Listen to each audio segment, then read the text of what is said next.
송은재TV 시작합니다.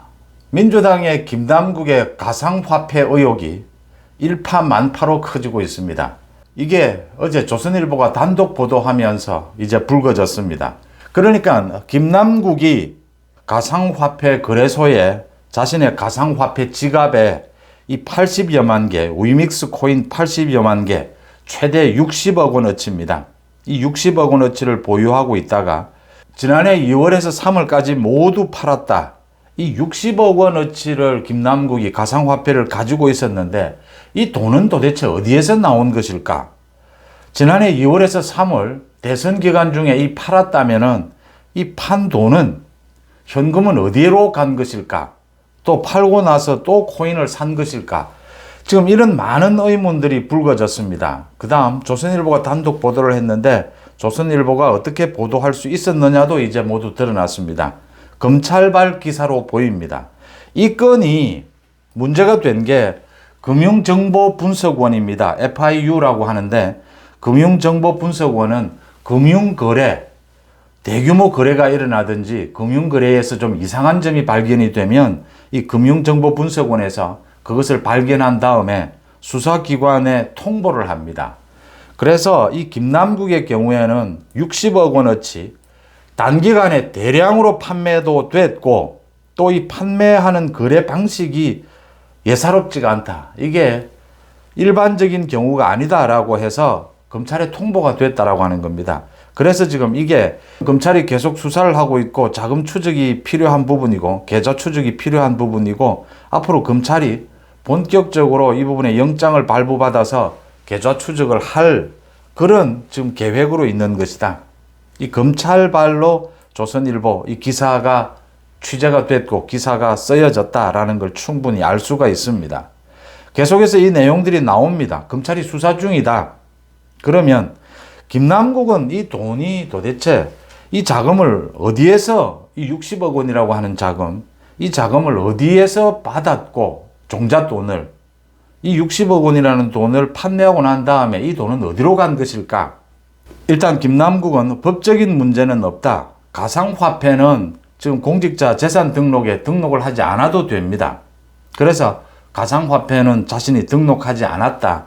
지금 이 돈이 어디로 간 건지 모두 팔아서 현금이 된 건지 아니면 다른 가상화폐를 산 건지 이 부분에 대해서는 자신이 밝힐 수 없다라고 했습니다.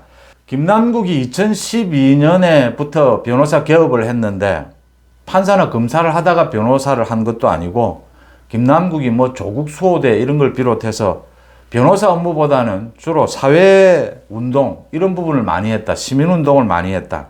그래서 변호사 수입이 얼마 되지 않을 텐데 이 60억 원이라는 돈이 어디에서 났을까? 김남국이 국회의원이 되고 난 다음에 재산 등록을, 재산 공개를 했습니다. 8억에서 지금은 15억 원으로 늘어나 있습니다. 그런데 이 15억 원, 8억 원에서 15억 원이 늘어나는 과정에서 그 어디에도 가상화폐를 구입했다. 또 구입한 가상화폐를 판 금액이 들어온, 현금이 들어온 흔적을 찾을 수가 없습니다. 김남국은 이게 터지자 어제 자신이 갖고 있던 주식을 팔아서 2016년부터 이 가상화폐 거래를 해왔다라고 했는데 김남국이 LG 주식을 9억 원 가까이 갖고 있습니다. 근데 여전히 LG 주식을 지금도 가지고 있습니다. 그러면 이 LG 주식, 자신이 갖고 있는 주식과는 다른 또 주식을 가졌다라고 하는 건데 이 김남국이 가상화폐를 통해서 소위 대박이 났거나 아니면 이 돈이 다른 곳에서 유입이 됐을 가능성이 높다. 또 이 가상화폐를 지난해 초에 판매하고 난 다음에 이 현금이 다른 곳으로 흘러 들어갔을 가능성이 높다라는 겁니다. 이 부분을 김남국이 이야기하지 않고 있다. 검찰은 계속 수사를 하고 있고 아마 이게 여론화가 되면 고소고발이 잇따를 겁니다. 이 고소고발이 잇따르는 요인이 여러 가지가 있습니다. 김남국이 지금 이 가상화폐, 자신이 가상화폐 거래를 하면서 지난 2021년 가상화폐에 대해서 이제 소득세를 부과하려고 했습니다. 지난해 1월부터 소득세 부과하는 법안이 만들어졌는데 이 김남국이 나서서 노웅래 등과 함께 이 소득세 부과하는 시점을 2023년으로 연기하자라고 하는 법안 개정안을 냅니다. 이 법안이 통과가 됩니다. 자신이 가상화폐 거래를 하고 있으면서 그 소득세, 세금을 물리는 걸 연기하자.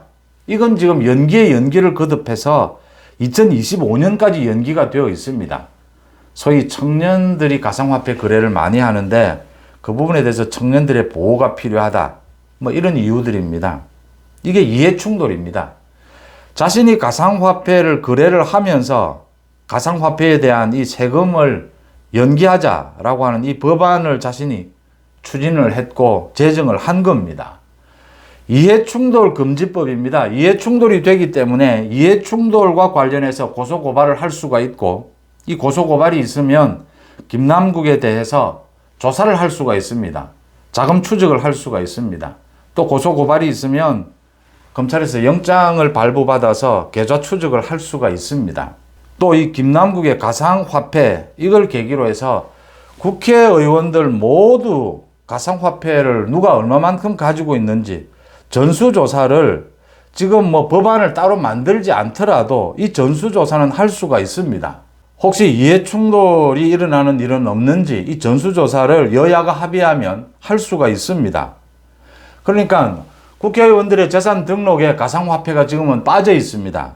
이걸 넣으려면 법안을 개정해야 합니다. 그런데 법안을 개정하기 전에도 국회의원들이 지금 여야가 합의를 하면 국회의원 전원에 대해서 이 가상화폐 보유 여부에 대해서 전수조사를 할 수가 있습니다. 또 이게 필요합니다. 이해충돌, 김남국과 같이 이해충돌되는 이런 행위를 한 적이 없는지 있는지 따져봐야 하기 때문입니다. 국민의힘이 이런 걸 나서야 합니다. 국민의힘이 선제적으로 민주당에 대해서 전수조사를 하자. 가상화폐에 대해서 의혹이 너무나 크다. 어제 하루 종일 지금 인터넷에 국민들의 의혹이 쏟아졌습니다. 도대체 김남국의 이 돈이 어디에서 왔고 어디로 흘러간 것이냐? 이재명의 대선 자금과 관계는 없느냐? 대장동과는 관계가 없느냐? 김남국이 뭐 이재명의 측근 중에 측근이지 않습니까? 김남국이 나이로 보나 변호사 경력으로 보나 이만한 돈을 가질 수가 없는데 60억 원이라고 하는 이 돈을 어떻게 가졌느냐? 국민의힘이 먼저 나서야 합니다. 이 가상화폐가 본격적으로 이게 거래가 본격화되고 이게 엄청난 수익이 되고 거의 도박처럼 이렇게 된 건 문재인 정부 때였습니다. 문재인 정부 때 이 가상화폐에 대해서 단속을 하고 이 세금 부분을 부과를 하려고 하다가 그 당시에 청년들의 반발 이런 걸로 무산이 된 적이 있습니다. 그러니까 2018년입니다. 문재인 정부 때 초대 법무부 장관 박상기가 가상화폐 거래가 사실상 투기 도박과 비슷한 양상을 보이고 있다. 그래서 폐지 방침을 밝혔다가 7시간 만에 번복이 됩니다. 7시간 만에 이렇게 번복이 됩니다. 투자자들의 반발이 있다라고 했는데 문재인 정권 당시에 많은 사람들이 반대를 했을 것이다. 김남국을 비롯해서 지금 민주당의 많은 의원들이 국민의힘도 가능성이 있지만 민주당이 오히려 많은 의원들이 이 코인 투자를 하고 있을 것이다 라고 하는 겁니다. 그래서 국민의힘 의원들이 뭐 코인 투자를 하고 있더라도 방법이 없습니다. 전수조사를 하자. 국민의힘 쪽은 문제가 없느냐? 민주당 쪽은 문제가 없느냐? 모두 털고 국민 앞에 깔끔하게 가상화폐 투자 여부에 대해서 국회의원들이 300명 모두 전수조사를 해서 밝히자. 그 제안을 국민의힘이 먼저 할 필요가 있습니다. 그러니까 현재 김남국을 계기로 해서 문제가 됐는데 김남국의 이 코인 거래에 대해서는 검찰이 이미 수사 중에 있다. 검찰이 영장 발부를 받아서 계좌 추적에 나설 가능성이 매우 높다. 김남국이 이해 충돌이 되는 그런 행동도 했다. 가상화폐를 자신이 거래를 하면서 이 세금 매기는 것을 뒤로 연기하는 이런 법안을 추진을 했다. 그래서 여기에 대한 고소고발이 가능합니다. 고소고발이 있으면 김남국에 대한 본격적인 수사가 가능하다. 또 이런 이해충돌이 김남국 뿐이었겠느냐. 노웅래 지금 많이 드러나 있습니다. 다른 사람들도 가상화폐, 이 코인 거래를 하고 있는 것은 아니냐. 그래서 국민의힘이 먼저 나서서 여야가 합의하면 국회의원 전원에 대해서 가상화폐 거래 내역을 전수조사를 할 수가 있습니다. 지금 국민들의 의혹이 눈덩이처럼 커지고 있습니다. 이 의혹에 대해서 김남국뿐 아니라 300명 국회의원 전원이 코인 거래를 한 게 없는지, 코인 투자를 한 게 없는지, 지금 뭐 코인 투자를 단지 했다라고 해서 법에 걸리는 것 아닙니다. 위법 사항 아닙니다. 재산 등록하지 않아도 됩니다. 지금 법안으로는. 그러나 전수조사는 해보자라고 하는 겁니다. 여기에 코인 거래를 하고 있는 사람이 가상화폐에 대한 세금을 연기하는 법안에 개입된 건 없는지, 이해충돌이 되는 건 없는지는 따져볼 수 있다라고 하는 겁니다. 김남국의 가상화폐 의혹, 이게 눈덩이처럼 커지면서 이게 민주당 전체에도 영향을 줄지 모른다. 타격을 줄지 모른다. 민주당 이재명의 대선 자금과 관계가 되어 있을 가능성이 매우 높다. 김남국이 지금 이해충돌까지 걸렸는데도 김남국이 이 돈이 어디에서 왔고 어디로 흘러갔는지를 밝히지 않고 있습니다. 밝히지 못하고 있습니다. 이재명의 민주당이 큰 타격을 받을 수도 있다. 이재명의 민주당은 지금 아주 지금 대혼란입니다. 혼란의 핵심은 돈봉투 게이트입니다. 돈봉투 게이트로 2명을 탈당을 시켰습니다. 그런데 이재명이 아무런 조사도 하지 않고 진상조사도 하지 않고 단지 검찰의 압수수색을 받았다라고만 해서 2명을 윤관석, 이승만을 탈당을 시켰습니다. 강제로 탈당을 시킨 겁니다. 그러면 앞으로 10명, 20명 이제 검찰의 수사가 본격화될 텐데 소환이 되면 모두 탈당을 시켜야 되는 형편입니다. 이제 민주당 의원 모두가 이야기를 하는 겁니다. 민주당 의원 누구도 지금 돈봉투 게이트에서 자유롭지 못합니다. 이재명에게 묻는 겁니다. 검찰의 본격적인 수사도 받지 않는데 윤관석, 이승만은 강제로 탈당을 시켰다. 그러면 검찰의 수사를 받고 있고 기소까지 되고 재판까지 받고 있는 이재명은 왜 탈당하지 않느냐? 왜 대표직도 그대로 유지하고 있느냐? 당헌 80조에도 불구하고 왜 예외 조항으로 모든 것은 이재명은 예외냐?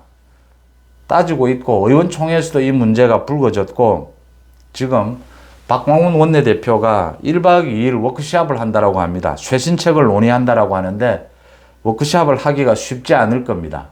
아마 1박 2일 의원들이 의원총회에서처럼 이제 의원들의 이 불만이 터지기 시작하면 걷잡을 수 없다라고 하는 겁니다. 이재명 대표직 퇴진 이야기가 본격적으로 나오기 시작했고 모두 등 떠밀어서 강제로 탈당을 시키는데 가장 지금 심각한 사법 리스크, 이재명은 왜 탈당하지 않느냐? 왜 대표직을 그대로 유지하느냐? 이런 이야기가, 이 불만이 본격적으로 터져 나오기 시작했다. 거기에 김남국의 코인 의혹까지 덮쳤다라고 하는 겁니다. 이재명으로서는 갈수록 사면초가에 빠졌다. 갈수록 수렁 속으로 빠지고 있다라고 하는 겁니다. 김남국의 코인에 대해서는 검찰 수사도 해야 되고 이해충돌과 관련해서는 고소고발 조치도 있어야 하고 국민의힘이 공격적으로 나서서 민주당에게 국회의원 전수조사를 하자라고 제안을 해야 될 필요성이 있습니다. 송은재TV 마칩니다. 고맙습니다.